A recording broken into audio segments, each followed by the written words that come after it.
آپ نے چند مطالبے کیے جن میں ایک یہ تھا کہ ہمیں واپس مدینے بھجواؤ، اور ایک یہ تھا کہ جمعے کا وقت ہو رہا ہے، آج دمشق کی جامعہ مسجد میں جمعے کا خطبہ میں ادا کروں گا۔ ایک یہ مطالبہ بھی تھا۔ جمعے کا وقت آیا، دمشق کی جامعہ مسجد بھر گئی، بہت بڑی مسجد۔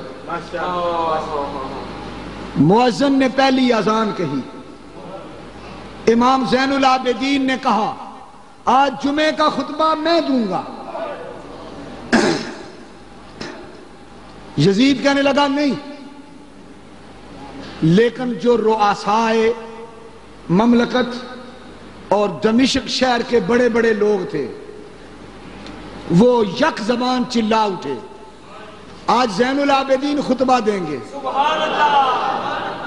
امام زین العابدین کے حق میں نعرے لگ گئے۔ سبحان اللہ۔ سارا مجمع جو ہے وہ کہنے لگا ہم امام زین العابدین سے خطبہ سنیں گے جمعہ۔ سبحان اللہ۔ یزید شرمندہ ہو گیا، کہنے لگا میں آپ لوگوں کے کہنے سے اس کو خطبہ پڑھنے کی اجازت دیتا ہوں، لیکن شرط یہ ہے کہ منبر پر جا کر نہیں پڑے گا، یہیں کھڑے کھڑے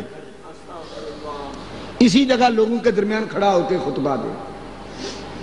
امام زین العابدین نے کہا خطبہ ہوتا ہی منبر پر ہے۔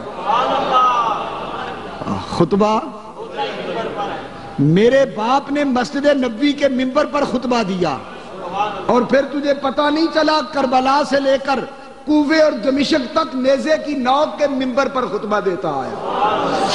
آج دمشق کے منبر پر خطبہ میرا ہے، آپ منبر کے اوپر چڑھ گئے، کوئی ٹوک نہ سکا، کوئی روک نہ سکا، کیونکہ منبر کا وارث وہی تھا، خطبوں کا وارث وہی تھا، وہ امام وقت تھا، وہ منبر پہ آ گئے، خطبہ شروع کیا، اللہ کی حمد و ثنا کی، نانے پہ درود پڑھا،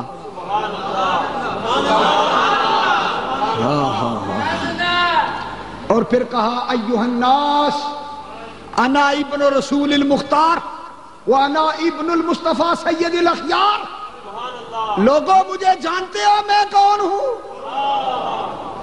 میں رسول اللہ کا بیٹا ہوں، میں سید الاخیار کا بیٹا ہوں، تم سارے جس کا کلمہ پڑھتے ہو میں اس کا بیٹا ہوں۔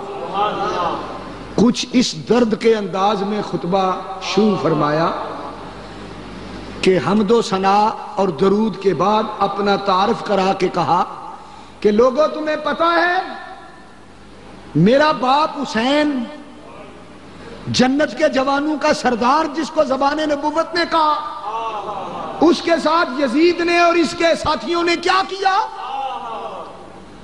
جب آپ نے کربلا کی داستان دہرائی تو سارا مجمع چیخیں مار کے رو پڑا، لوگوں کی حالت غیر ہو گئی، لوگ بے ہوش ہونے لگے، چیخ و پکار، یزید گھبرا گیا، فوراً اس نے مداخلت کی، اس نے کہا اب خطبہ بند کریں، اذان کا ٹائم ہو گیا ہے، جماعت کا وقت ہو گیا ہے۔ زبردستی اس نے دوسری اذان کہلوا دی۔ مؤذن جب اذان کہتا ہوا یہاں پہنچا، اشہد ان محمد رسول اللہ، امام زین العابدین نے فرمایا اے مؤذن رک جا، ذرا ٹھہر۔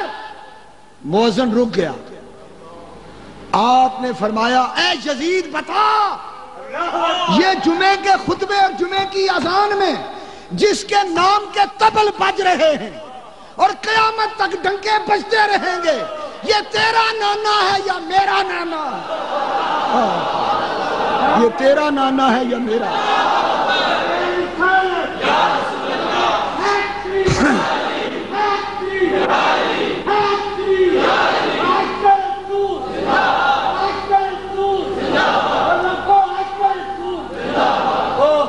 فرمایا میں اس بڑے مجمع کے سامنے اعلان کرتا ہوں تیری حکومت بھی ختم ہو جائے گی، تیرا نام بھی ختم ہو جائے گا، تیرے خطبے بھی ختم ہو جائیں گے.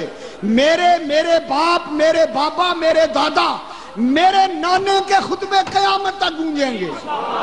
عرش فرش پہ ہمارے ڈنکے بجیں گے. تم پہ دنیا لعنتیں بھیجے گی، ہم پہ صلوات و سلام پڑے جائیں گے. سبحان اللہ سبحان اللہ. مجمع روتا رہا اور سیدنا امام زین العابدین پھر اپنا کام کر گئے. پھر مؤذن نے اذان شروع کر لی. نماز جمعہ ادا ہوئی.